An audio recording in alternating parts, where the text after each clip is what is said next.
Hey guys, welcome back to the channel here. It's been a while. Last video did pretty well, but here we are again. I don't know where we left off, but as you can see here, I got the frame pretty much done.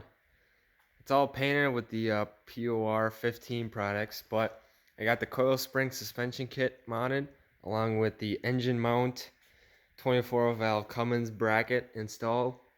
And then you can see here that I cut out the cross member. Just took a sawzall, hammer right through it, but the bracket on this side needs to mount there, so I'm hoping that the oil pan will clear that, but that's a problem for the future. Built the bracket at the front here, just so I have a hook point at the front of the truck. Nothing too special, but clevises mount there, etc. But yeah, and then I think I told you guys about the boxed frame, not sure, but I boxed the frame all the way to the back. There's a guy on forums that recommended it, so I figured I'm here, so why not? So it's quarter inch plate with some 5/16, I believe, but mainly quarter inch. Same with the 2x2 square tubing. But yeah, everything's painted front and back, even the inside of the frame. But now I don't have footage, but I picked up some 05 Super Duty axles.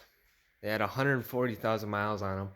Picked them up, took them apart. So as you can see here, I got the tie rod. I also got the steering box with it and some other miscellaneous parts. I'm working on cleaning the steering box up.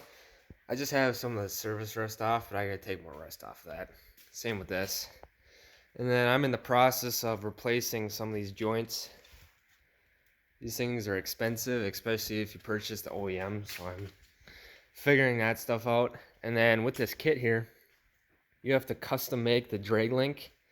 So I got some tubing from Summit Racing and a bunch of other parts, including shocks. And you have one of the axles, the passenger side, is leaking oil.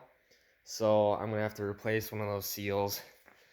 And there's some other parts from it.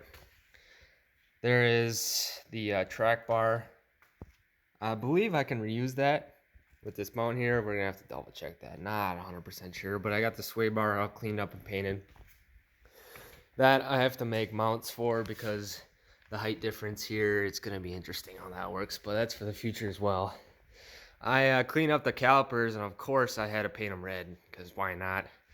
I replaced the pads in the front because one of them wore unevenly, so either they're installed wrong or not sure what could cause that, but those are bright red, heavy duty calipers.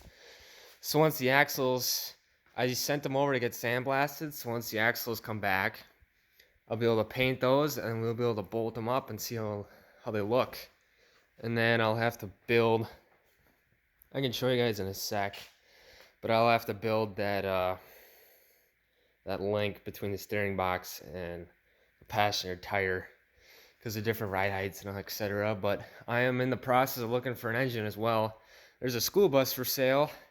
It's about 3-hour drive, and the plan is to drive it back, but it's got brake problems, so that's an issue. But I'm looking for a 24 valve Cummins, and I'm gonna put an automatic in it. I'm not a manual type of guy.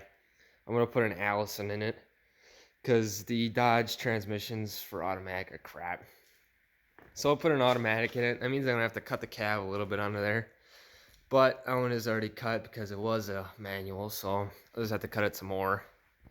But worst case scenario, if I want to change it back from automatic to manual, I'll have the space because the Allison's so big, so that won't be an issue. But an issue after that is I don't know what transfer case I want, and bolting that up to the school bus transmission will be interesting. But yeah, just some stuff to think about here. What else have I got? Yeah, I just ordered a shit ton of parts. I can walk you guys over here real quick. There's not gonna be a whole lot of lighting, but I got new shocks from Summit Racing. We got miscellaneous parts in here, and then I got bushings and spring isolators for the coil springs. Those are getting blasted as well, but got a bunch of parts so that way when axles come back, we can knock them out after Christmas here. And then hopefully sometime this spring, I'll be able to put up and find some sort of a bus or a donor truck that will have the engine and the intercooler, and depending on the size of the radiator and all that other fun stuff. But yeah, it's just a progress update. That's pretty much all I got for now. I'll let you guys know when I get those axles back. Clean up the rotors. They look shiny from here, but once you get up close, they look totally different. But I'm not paying for new rotors right now. They look fine. Same with those calipers. So I think this will work for now. Thanks for watching, and I'll see you guys later. Have a good one.